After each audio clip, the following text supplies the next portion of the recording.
So welcome to part 3 of my Road to Endgame marathon. Of course, I'm vlogging myself, watching and giving out my opinion on these MCU movies. And we're less than a week away from Endgame. My excitement is it's unbelievable. Like, I know my emotions don't show it well, but inside, my heart's racing each day we get closer to Endgame. Hopefully I could avoid all these spoilers because there's a lot of spoilers going on online apparently. So let's also hope that I can make it through the week because it's gonna be a challenge. But anyways, with today's video, we're starting off with Ant-Man on Blu-ray 3D. So anyways, let's go upstairs and let's pop this one in. Anyways, it's gonna be a long way till we get to the end of this video because I think there's 8 movies to cover in this video, but of course, might as well just get started. I only have a few more days left of spring break, so might as well just get through some of them right now. A lot of you guys are going to disagree with me here, but especially after rewatching Avengers Age of Ultron and Ant-Man on the same night, back to back. Personally, I prefer Ant-Man. I really like this movie a lot because it's not your typical superhero movie. It's like a heist movie at the same time, a comedy, action, heist movie, and I dig this movie a lot for that. I like its own style, its own approach, and its writing is very clever, very funny. It has its own unique things to it, and I love Paul Rudd as Scott Lang. I think he very much fits the role. The villain, Yellow Jacket, he's a little bit like the villain from the first Iron Man movie. Well, they're not exactly the same, but by that I mean they're not exactly a bad villain, but at the same time they're not exactly a great villain. So Yellow Jacket is just kind of a meh villain, but other than that, I still think that this is a proper origin story for Ant-Man. They told it pretty well, in my opinion. And I know I like this movie better than Age of Ultron, and a popular opinion. But with that being said, I'm gonna give Ant-Man a B+. Today's movie is Captain America: Civil War. Gonna put in the 3D version because they filmed this movie in IMAX. So, the airport scene, and it's only on the 3D disc. So if I want to get that, I gotta watch the 3D version. But anyways, let's continue on with the marathon and let's let this movie begin. I've been having so much free time recently, and that's why I've been watching so much movies. But it's only one more day left of spring break, so I'm gonna try to fit in as many of these movies as possible. Because I got school this week, and then Endgame comes out this week, so I gotta squeeze into other movies after school, and I'm gonna try to fit in as many movies as I can tonight and tomorrow.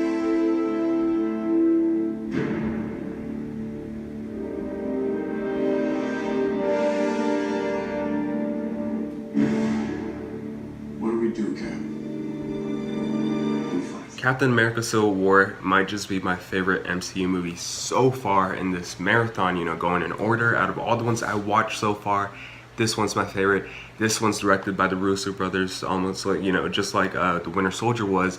And that explains a lot because this movie, just like The Winter Soldier, you feel some tension between the characters. You feel a lot of realism as well. And of course, there's some really good points to both sides. Captain America's side and Iron Man's side. Like, to be honest, there's not one right answer. And the movie does a really good job in putting you in that situation, and you kind of not knowing what side you'd be on. And once you actually sit down and think about it, everything in this movie just makes sense. It's brilliant. It's and most of that's because the movie has some really great writing. And what's called Zemo. I know a lot of you guys think he's one of the weakest villains in the MCU, and I respectfully disagree with that because even though Zemo's not one of the more powerful villains in the MCU, he's definitely one of the more effective ones in the MCU. He broke up the Avengers. Think about it, and he has really good motivations to be in this movie as well. He's not just there just to be there. He's, there's a really good reasoning to why he's the villain in the movie. Other than that, this movie's just genius. I absolutely love this movie. And the 3D version is even better because of course it comes with the IMAX ratio, and the 3D effects look pretty good. With that being said, I'm gonna give Captain America Civil War an A+. As for the next movie in the timeline, and after Civil War is where the Marvel timeline kind of starts to get a little messy, but a lot of people speculate that Spider-Man Homecoming would be the next movie in this marathon, and a lot of people, I've been hearing a lot of people saying that it's Doctor Strange, and I've been iffy between which of those would go first, but the Russo brothers on their Instagram, they've been posting the movie they should watch each day in preparation for Endgame. And of course, they're the directors of Endgame, so I trust them more than anyone else. So, and they said that, right, they posted that after Civil War, the next movie in the marathon will be, of course, Black Panther.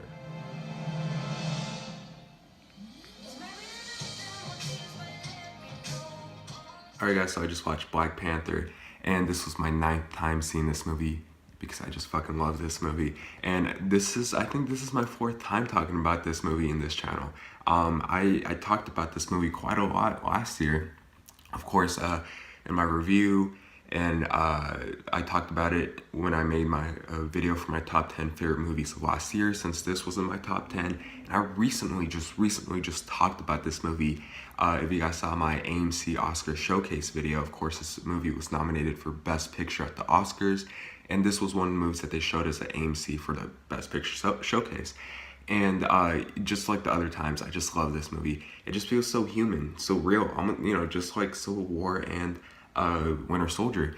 There's a lot of realism to the characters in this movie, and the story here, forget it. It's just almost kind of flawless in my opinion. And I know a lot of people complain that this movie is a little overhyped, and I agree. But luckily I saw this movie before it was overhyped, so I still have the same love that I have for this movie as when I saw it the first time. And Killmonger is the best villain in the MCU. That is not Thanos, of course.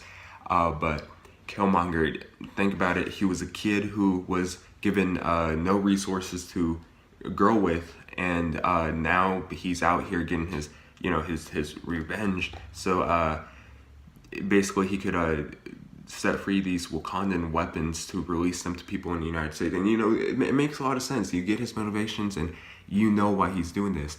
Like basically another way to think about this is T'Challa's one side on the coin, and then Killmonger's the other side on the coin. Like, they both have really good reasons to what they're doing, and it's what makes their characters really human and really real. Other than that, I could just talk about this movie all day because you guys know that I fucking love this movie. But with that being said, and I'm so tempted to give this movie an A+, but I just can't.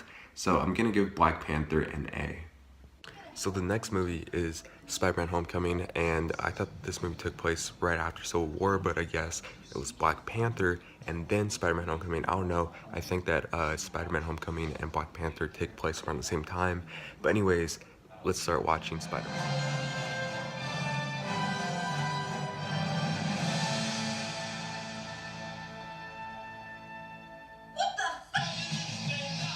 So I'm finally caught up with Spider-Man Homecoming, another one of the MCU movies that I really love.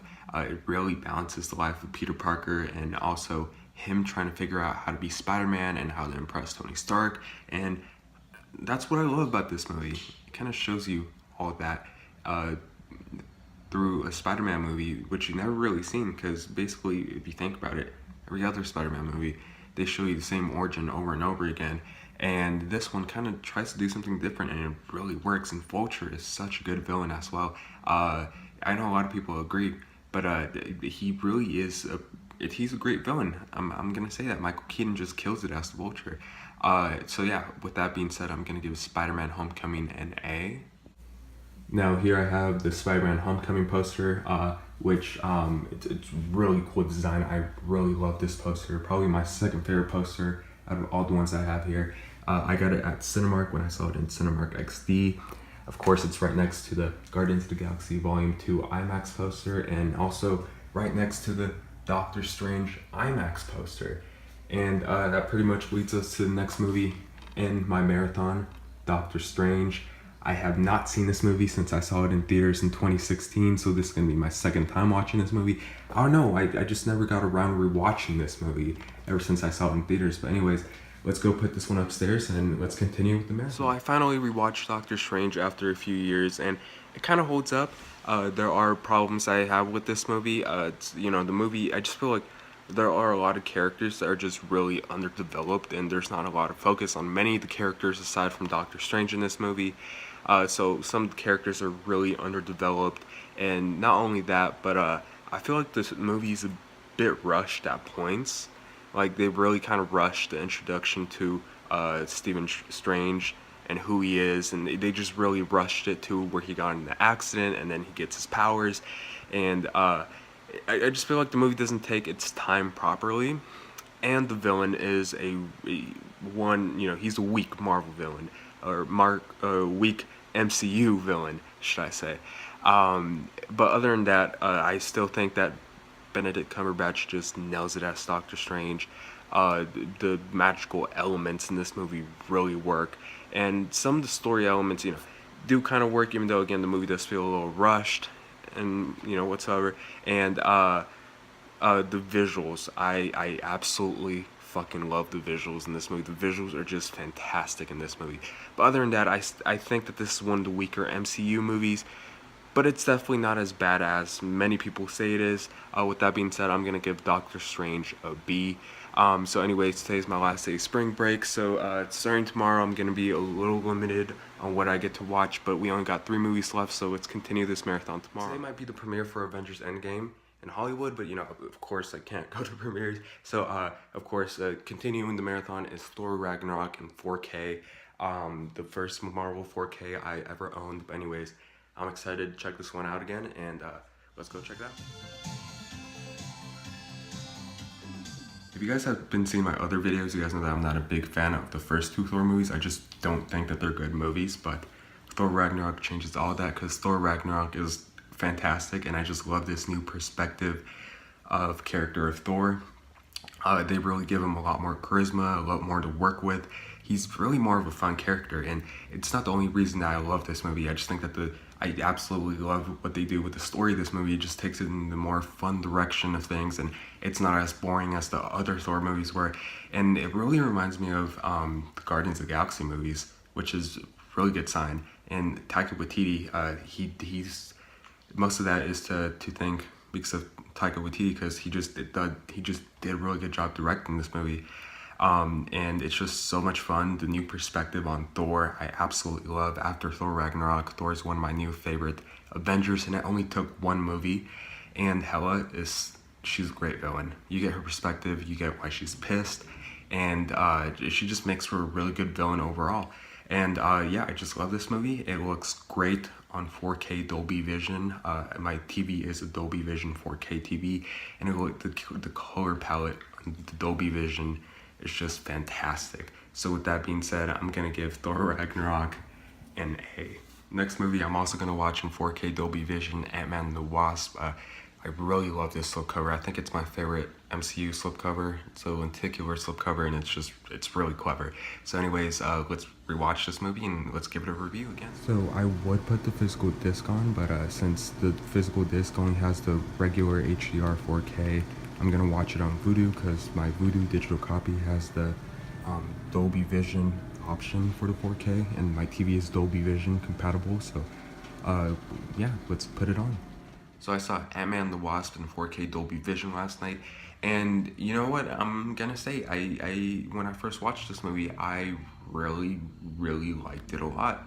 I gave this movie an A- when I saw it, and I said this was my 6th time seeing this movie, and there's a problem that I kind of encountered that I did not encounter the other 5 times watching this movie. I had a bit of a pacing problem watching this movie last night.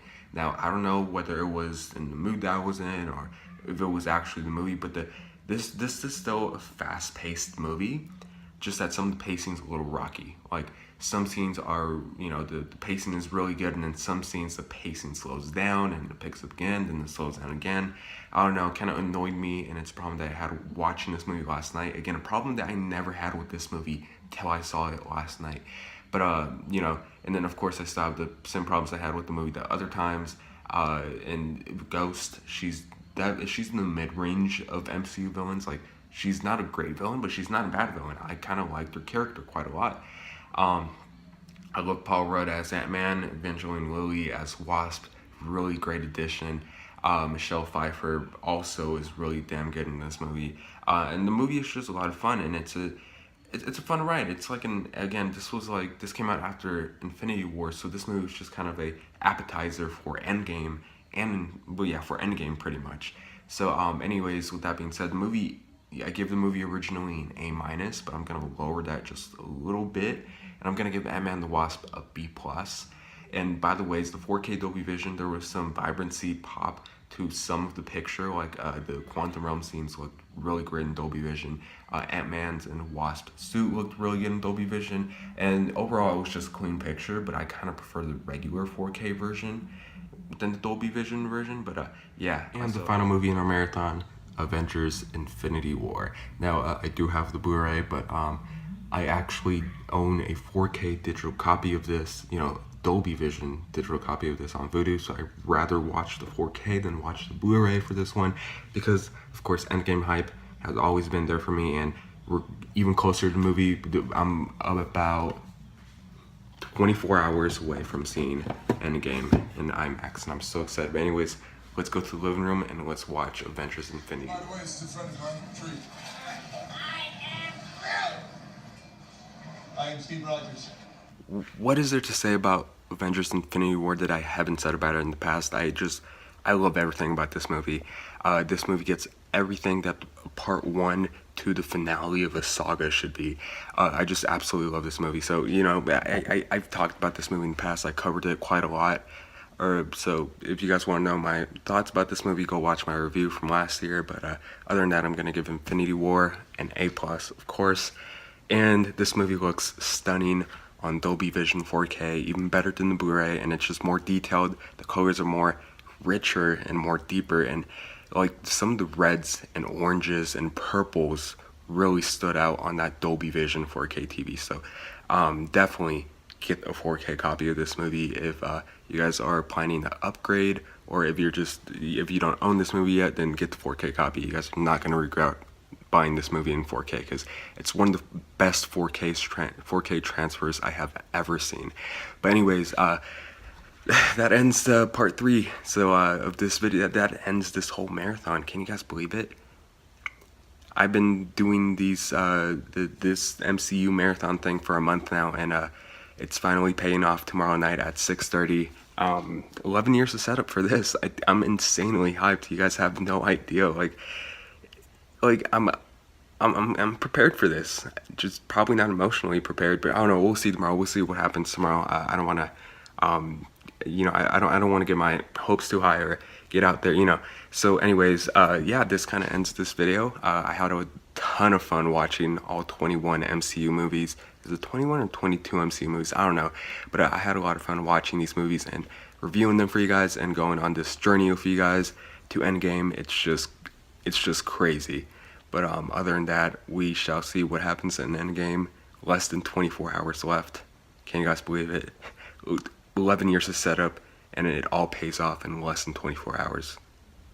Unbelievable. But anyways, I'm signing off, and I'll see you guys for the Endgame of day later this week. See you guys. Thank you guys so much for watching, by the way. So if you guys watched all 3 parts of this video, I gladly appreciate that, and I do these videos for you guys.